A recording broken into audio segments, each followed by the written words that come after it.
আসসালামু আলাইকুম রহমতুল্লাহি ওবরকাতুহু।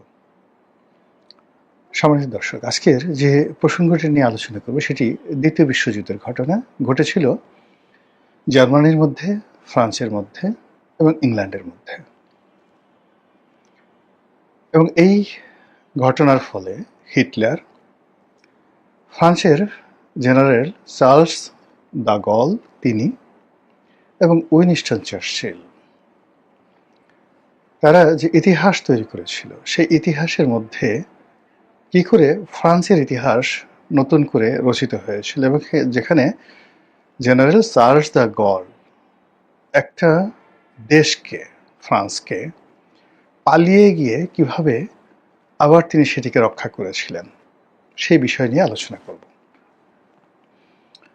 তো সেই বিষয় নিয়ে আলোচনা করব তার আগে বাংলাদেশে যে আজকে যে বিষয়টি বলতে যাচ্ছি এটা হলো দ্বিতীয় বিশ্বযুদ্ধের এই ঘটনাটি, অর্থাৎ ফ্রান্সের সাথে জার্মানির সঙ্গে ইংল্যান্ডের যে রসায়নটা হয়েছিল, যার প্রেক্ষিতে দ্বিতীয় বিশ্বযুদ্ধের কোর্স অফ অ্যাকশন পরিবর্তন হয়ে গিয়েছিল এবং যার ফলে ইংল্যান্ড রক্ষা পেয়েছিল, যার ফলে ফ্রান্স রক্ষা পেয়েছিল। আজকের আধুনিক ফ্রান্স আমরা যেটা দেখতে পাই সেই ঘটনা কি বাংলাদেশের ক্ষেত্রে ঘটতে যাচ্ছে? উইনস্টন চার্চিল যে ভূমিকা ওই সময়টাতে রেখেছিলেন সেটা কি নরেন্দ্র মোদী রাখতে যাচ্ছেন, নাকি নওয়াজ শরীফ, এই যে এখন যে শাহবাজ শরীফ, তিনি রাখতে যাচ্ছেন? আচ্ছা, জেনারেল চার্লস দ্য গল ইতিহাসে যে অমরত্ব লাভ করেছেন সেটা কি শেখ হাসিনা সেই জায়গাতে পৌঁছেন, নাকি তারেক রহমান সাহেব চার্লস দ্য গল হবেন? বাংলাদেশ কি আসলে ফ্রান্সের মতো একটা জায়গায় পড়েছে কিনা এটি নিয়ে আলোচনা করব। বিষয়টা খুবই জটিল, খুবই সেন্সিটিভ, খুব সতর্কতার সাথে বলতে হবে যেন আপনারা ভুল না বুঝেন। আমি প্রাণান্ত চেষ্টা করবো যেন এই সহজ বিষয়টি, জটিল বিষয়টি সহজভাবে আপনাদের কাছে বলতে পারি। এই জন্য মহান আল্লাহর সাহায্য চাই। রব্বি ইশরাহ লি সদরি ওয়া ইয়াসসির লি আমরি ওয়াহলুল উকদাতাম মিন লিসানি ইয়াফকাহু কওলি। হযরত মুসা আলাইহিস সালামের সেই দোয়াটি পড়ে নিচ্ছি যে, হে আল্লাহ, যে কথাগুলো বলতে চাই সে কথাগুলো সুন্দরভাবে, সাবলীলভাবে, বিমুগ্ধ উচ্চারণে আপনাদের কাছে বলতে পারি। আর এই কথাটা বলার জন্য যে সাহস দরকার, যে প্রশস্ত বুক দরকার, উদারতা দরকার, সেভাবে তুমি আমার বক্ষকে প্রসারিত করে দাও। আর যাদের উদ্দেশ্যে বলছি তারা যেন আমার কথাটা বুঝতে পারেন। তো শুরু করা যাক। এখন যদি আপনি শেখ হাসিনার বিষয়টি ধরেন, এখানে দুটো পার্ট। একটা পার্ট হলো এই বাংলাদেশে মার্কিন ডিপ স্টেট দখল করতে চেয়েছে, সেন্ট মার্টিন নিতে চেয়েছে। শেখ হাসিনার সরকারকে সেই চাপে রেখেছে, তাপে রেখেছে যে এখানে আমাদেরকে বার্মা অ্যাক্ট প্রণয়ন করার জন্য করিডোর দাও, আমরা যুদ্ধ করব, রোহিঙ্গাদেরকে নিয়ে যুদ্ধ করব এবং এখানে আলাদা একটা রাষ্ট্র করব। সেই রাষ্ট্রের জন্য পার্বত্য চট্টগ্রাম এই অঞ্চলগুলো আমরা নিয়ে নেব, এখানে একটা খ্রিস্টান রাষ্ট্র হবে, তোমাকে চোখ বুজে সহ্য করতে হবে তুমি যদি ক্ষমতায় থাকতে চাও। এই কথাগুলো তো শেখ হাসিনা বলছেন, এখন আগেও বলেছেন, এখনো বলছেন। তো সেটা তিনি মানেননি। তিনি না মেনে তিনি পরাজিত হয়েছেন। তো তিনি পরাজিত হয়ে তিনি বাংলাদেশ থেকে চলে গেছেন। এটার সঙ্গে আপনি ফ্রান্সের ঘটনার তুলনা করেন। ফ্রান্স করলো কি, যখন নরম্যান্ডি দখল করলো জার্মানি, তখন কি করলো জার্মানির যারা মানে ফ্রান্সের যারা এলিট এবং যে সরকার, তারা একটা সমঝোতামূলক চুক্তি জার্মানির সাথে করতে চাইলো এবং জার্মানির একটা তাবেদার সরকার হতে চাইলো। যেভাবে শেখ হাসিনাকে বা আওয়ামী লীগকে তাবেদার বানাতে চেয়েছিল, ওইভাবে তারা কি করলো, সেখানে একটা চুক্তি করতে চাইলো, সমঝোতার চুক্তি করতে চাইলো। সবাই রাজি, কিন্তু সে করলো কি, French army, open French army মানে এই যে জার্মানির সাথে যে যুদ্ধ করেছে, এই যুদ্ধের যে একটা ইউনিট, সেই ইউনিটের প্রধান ছিলেন জেনারেল চার্লস দ্য গল।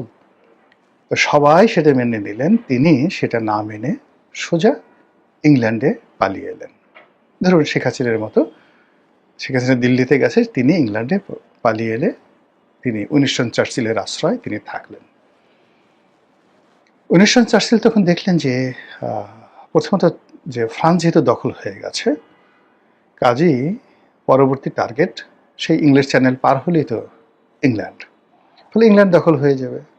ইংল্যান্ডের শেষ শক্তি নিয়ে আমাকে যুদ্ধ করতে হবে, এবং ওই মুহূর্তে জার্মানির যে অপ্রতিরোধ্য ক্ষমতা, সেই অপ্রতিরোধ্য ক্ষমতার কাছে ইংল্যান্ডের অবস্থা ছিল অনেকটা ভুটানের মতো। তখন তিনি জাতির উদ্দেশ্যে একটা বিরাট ভাষণ দিলেন।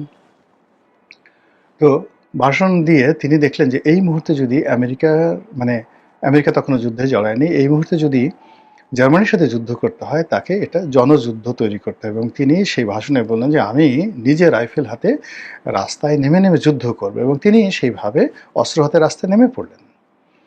এটা ইংল্যান্ডের জনগণকে পাগল বানিয়ে ফেলল, সেনাবাহিনীকে পাগল বানিয়ে ফেলল, যে প্রধানমন্ত্রী কাজ করতেছে। সারা দেশে যে যুদ্ধের উন্মাদনা তৈরি হলো, ঠিক সেই সময়টাতে তিনি দেখলেন যে চার্লস দ্য গল তার ফ্রেঞ্চ আর্মির একটা অংশ বিদ্রোহ করেছে, রিভল্ট করেছে। তারা আর্মি থেকে বের হয়ে ওপেন আর্মি করছে, উন্মুক্ত আর্মি, এবং তারা চার্লস দ্য গলের অ্যাগেন্স্ট নিয়ে, তার পক্ষে নিয়ে জার্মানির বিরুদ্ধে যুদ্ধ করতে চাচ্ছে। ফলে এটা একটা তার জন্য একটা অক্সিলারি ফোর্স। তিনি সেই জন্য তাকে সেই সুযোগ দিলেন এবং তাকে বললেন যে ঠিক আছে, আমরা একসাথে যুদ্ধ করব, থাকুক এই পর্যায়ে।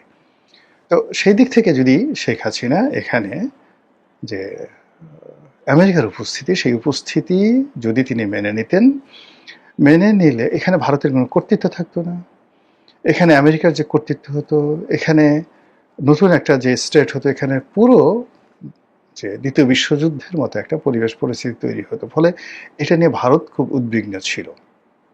আর সেই জায়গাতে ভারত যে তাকে আশ্রয় দিয়েছে শেখ হাসিনাকে, তারা কি তাকে সেই দ্বিতীয় বিশ্বযুদ্ধের চার্লস দ্য গল ওই মর্যাদায় দিচ্ছে?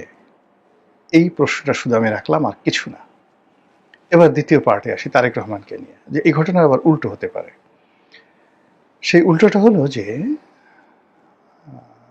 শেখ হাসিনার জমানার ধরেন যা কিছু হয়েছিল বোগাস, কিন্তু এখন আমাদের জন্য যেটা প্র্যাকটিক্যাল, সেই প্র্যাকটিক্যাল হলো যে বাংলাদেশ এখন সেই হিটলার ডক্ট্রিনের মতো আমেরিকা দখল করতে চাচ্ছে।